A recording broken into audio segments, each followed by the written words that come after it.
Captain America.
There's a time bomb in the plane that just took off. What's the radio wavelength for that plane? 1575 megacycles. Thanks.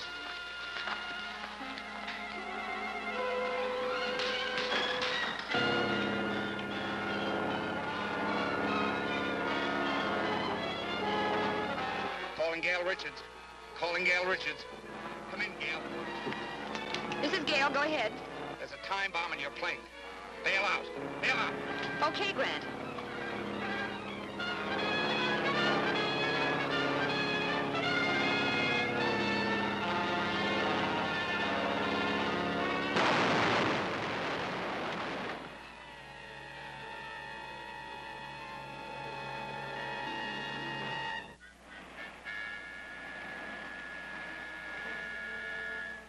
Scarab must have feared the blowgun would lead directly to him, or he wouldn't have gone to such extremes to destroy it.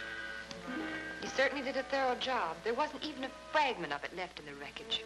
I don't think those two prisoners will help us much. They're just two small-time thugs hired by Matson for that particular job. I wonder if the Scarab ever heard that the police make plaster of Paris copies of all important pieces of evidence. But we didn't have time to make a replica of that blowgun.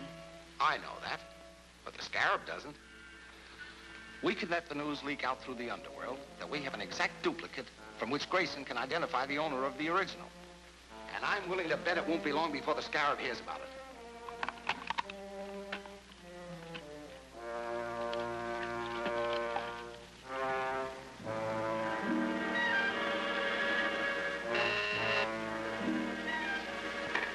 Go ahead, Mark. Number 31 reports the DA has a plaster model of the blowgun. He's wired Grayson to come here to identify the owner. That's all. A model? Why did they make a model of it? Routine procedure, I suppose. This calls for action. We have no time to lose. We must find out where Grayson will go when he arrives. Put every available man on the job. Check reservations on every train, bus, and plane coming into the city. Find out about all reservations in all the hotels. Get started immediately. This is a good reproduction, Walt. Should serve our purpose. But I'd like to see somebody translate those fake Mayan hieroglyphics I painted on it. District Attorney's office. Yes, Commissioner. He's right here. Yes? They fell for it, Grant. A man just asked about Grayson at the Hotel Metropole. And they told him that he reserved room 504 for this afternoon. Fine. That's just what I hoped to hear. Have you got a man at the Metropole? Yes. Donovan is taking the doorman's place. All right, leave him there. But don't have anyone else around. I want them to be able to get away with the blowgun so we can follow them to the Scarab. We better give them a little time to get organized. Then we'll deliver this right into their hands.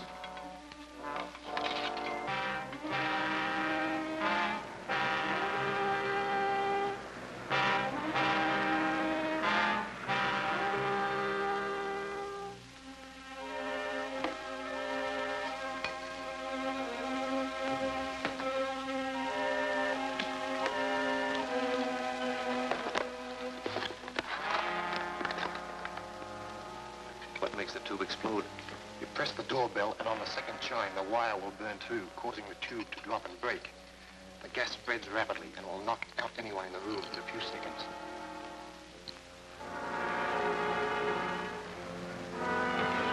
Anything new, Donovan? Yes. Madsen and 2 others went in a few minutes ago. One of them stayed in the lobby, a lookout, I guess, and the others went up to the room. What about their car? Parked around the corner. Drive around and watch their car. If they should leave before I can get back, trail them.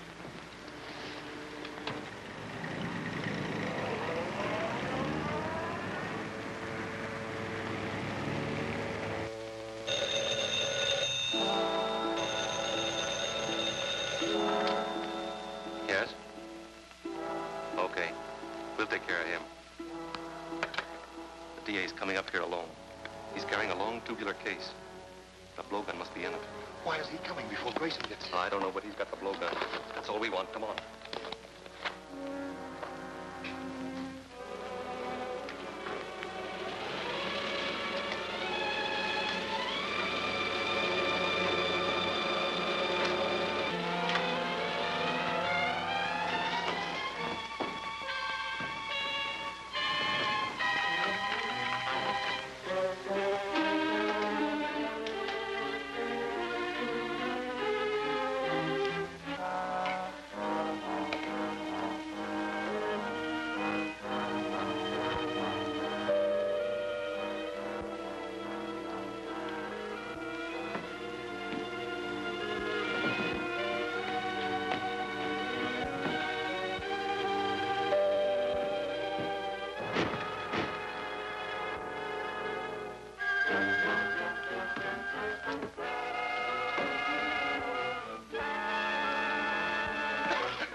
This is it.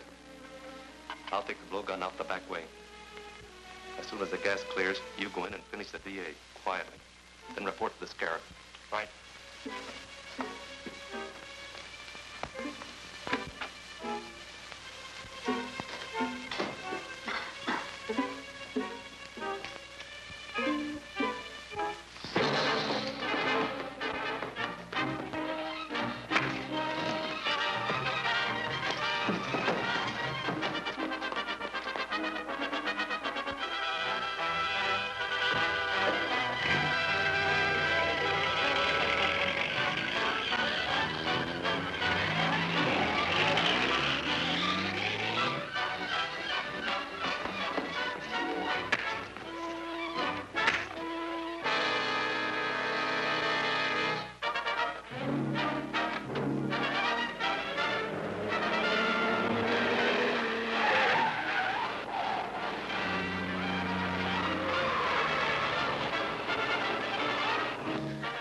Madsen drove out of the alley and Miss Richards after him. Here, take my car.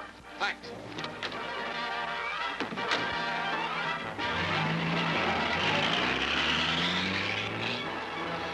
Calling Gail Richards. Calling Gail Richards. Come in, Grant. Where are you? Going out Jefferson Road. Madsen's about a quarter of a mile ahead of me. Don't get too close. I'm following you in Donovan's car. Keep me posted. Right.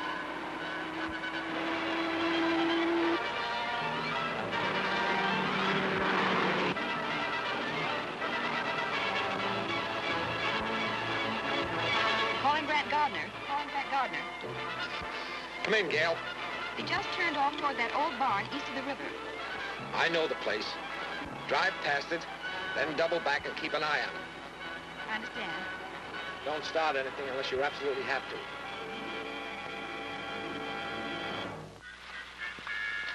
I'll have this fixed in a minute. Well, hurry it up.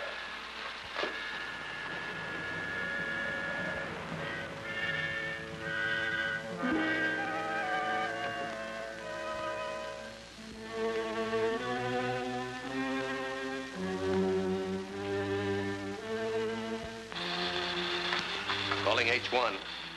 Calling H1. Come in, M3. Did you get the blowgun? Yes, everything's okay. I'm not so sure. Norton hasn't reported in yet. He hasn't? I better go back to the hotel and find out what happened. Norton must have got in trouble. I'm going back to look for him. You're staying right here, Madison. Back up. You too. Tie him up.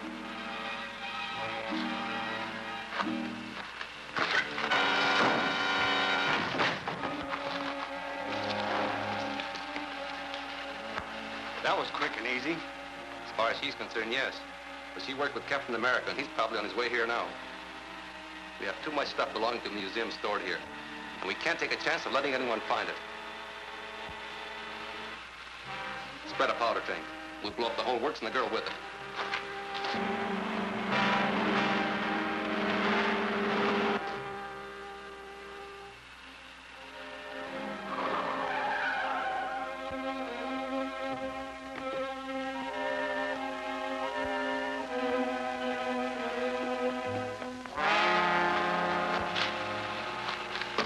All set.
And welcome to Saturday Night at the Bijou.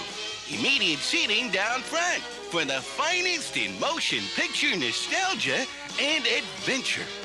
This week, sharing the marquee with Chapter 12 of Captain America, Katharine Hepburn and Fred MacMurray star. In the 1935 RKO release, Alice Adams. Okay, quiet on the set, light your arcs, and get ready for action as Channel 8 boldly presents Chapter 12 of Captain America, followed in just 15 minutes. Good evening, and welcome to Saturday Night at the Bijou. Immediate seating down front for the finest in motion picture nostalgia and adventure. This week, sharing the marquee with Chapter 12 of Captain America, Katharine Hepburn and Fred MacMurray star.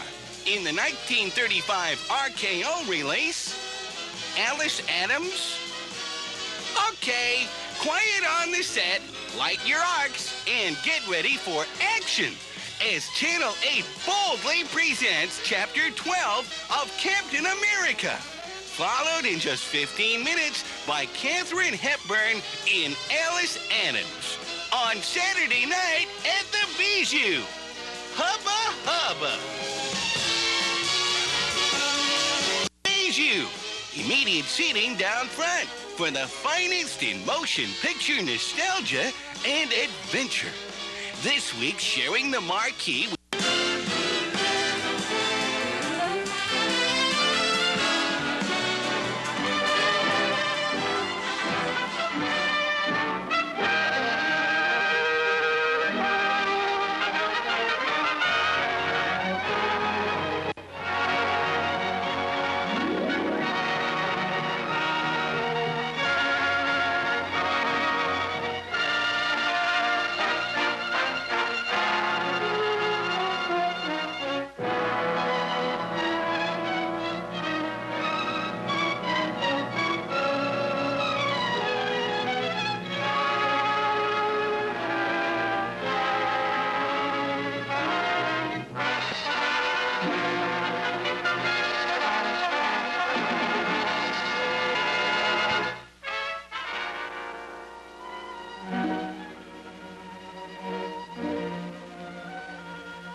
Captain America. How much longer will it take it to revive? Well, only a few seconds. But I hope by that time Captain America will have captured both of you.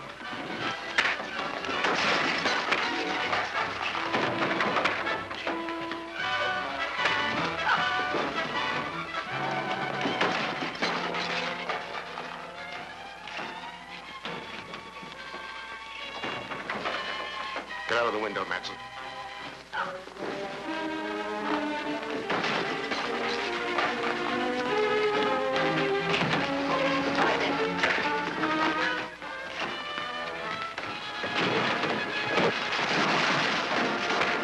Pick up the machine and follow him.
A dead man has been brought back to life. This astonishing news came from the district attorney's office today when it was announced here that Bart Matson, the notorious Scarlet henchman who died yesterday, was resurrected by Dr. Lyman's life-restoring machine. While there are no known witnesses to the actual operation, Matson was seen escaping from an electrical laboratory in which the body of Dr. Lyman was found in the midst of the wreckage of his machine. You should be thankful, Matson. You're the only authentic case of modern times of a man who has returned from the dead. I owe you a lot for that. Too bad Lyman smashed the machine. Yes, it's unfortunate. However, we've destroyed another enemy. Don't forget that Captain America turned Dirk over to the police. They'll slap a murder charge on him. Oh, I don't think so. The only witness is Captain America, and he can't testify without revealing his identity. If he does that, we should be compensated for the risk we are taking. Dirk might talk. They put the screws on. No. I'm taking all precaution. Our lawyer has gone to see him. He'll warn Dirk to keep silent.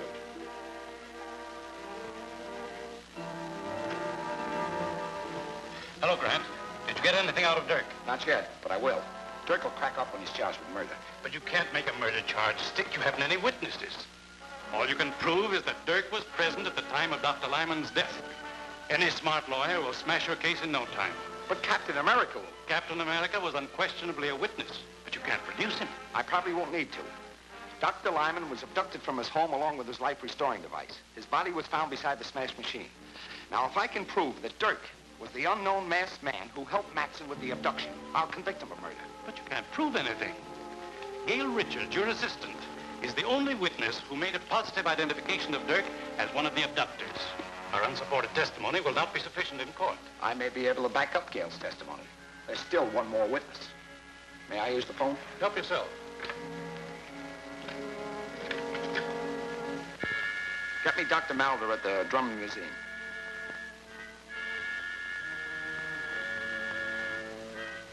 Yes, Gardner. Is there something I can do for you? I hope so.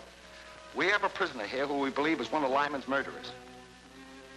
Now, we'll have a case against him if you can testify that he was one of Lyman's abductors. But he was masked. I only saw the man that Miss Richards called Matson. I understand that.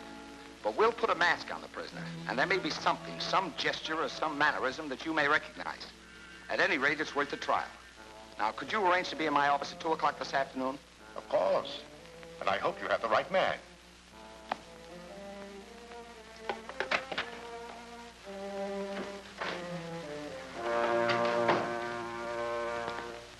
What news, Counselor? The district attorney is going to spring a surprise witness to identify Dirk as one of Dr. Lyman's abductors. I know all about that. I've just talked with the district attorney. As a matter of fact, I am to be the surprise witness. You? Excellent. That will knock that case into a cocked hat. I'll get a habeas corpus. On the contrary, I shall identify Dirk as being one of the abductors. Identify him? Well, you can't do that. Dirk will squeal. If he thinks he's being framed to take a murder rap, you tell everything he knows. Exactly.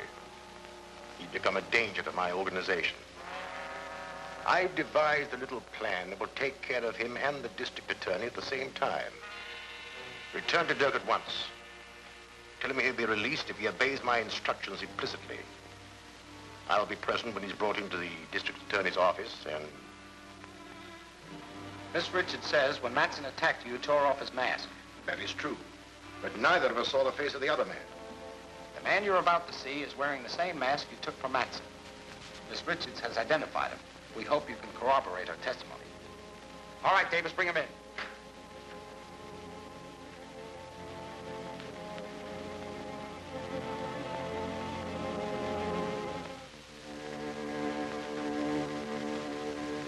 No, I'm sure this is not the one. Quite right, Doctor. This man is one of my operatives. Bring in the next one, Walt. You understand, Doctor, we've got to be absolutely sure. We don't want your judgment influenced by your friendship for Lyman. Of course. My opinion will be without prejudice, I assure you.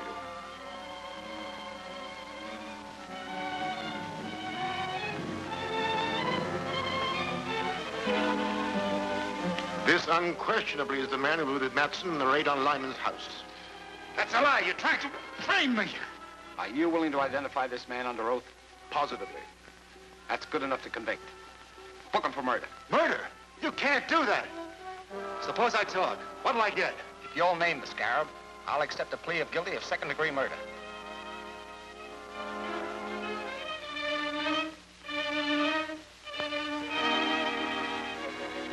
All right. The scarab was Doc Lyman himself. Oh, that's preposterous. The man's crazy. Lyman was a soul of honor. You might just as well accuse me of being the scarab. That trick won't work. You can't save your neck by accusing a dead man. It's true. Lyman was using his machine to bring Matson back to life. And why did Matson kill him? How can I tell what a man will do who's just been resurrected from the dead? We'll have to have more evidence than just your word. I can prove it, but I won't talk before this guy, whoever he is. All right. If you'll excuse us, Doctor, and thanks for your help. Glad to give it. Glad.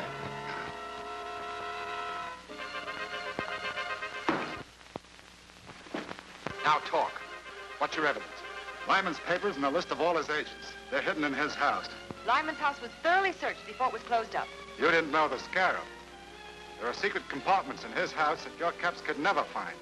Take me there and I'll show you. I think you're lying, but I'll call your bluff and take... See that you don't fail this time. Dirk has served his purpose and is of no further use to us. He and Gardner must be destroyed. Leave it to me. I'll drop them the minute they come through the door. Not quite so quickly. Before they die, let them know that theirs is the fate of all who attempt to thwart the Scarab.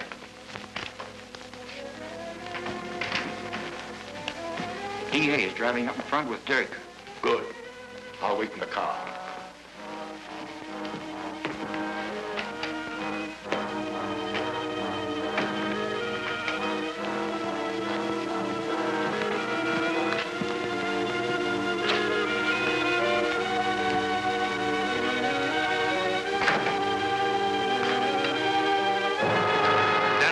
Gardner.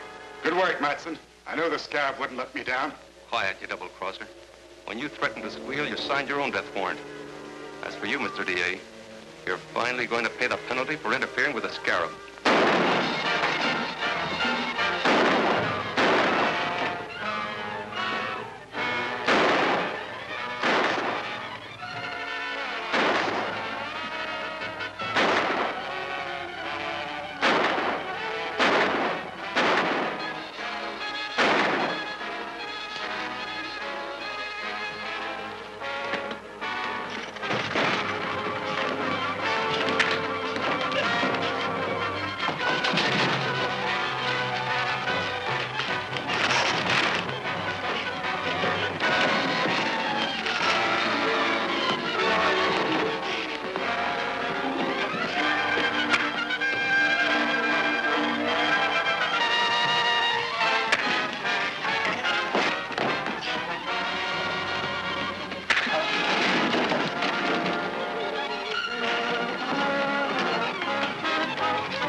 Take care of anyone who follows us.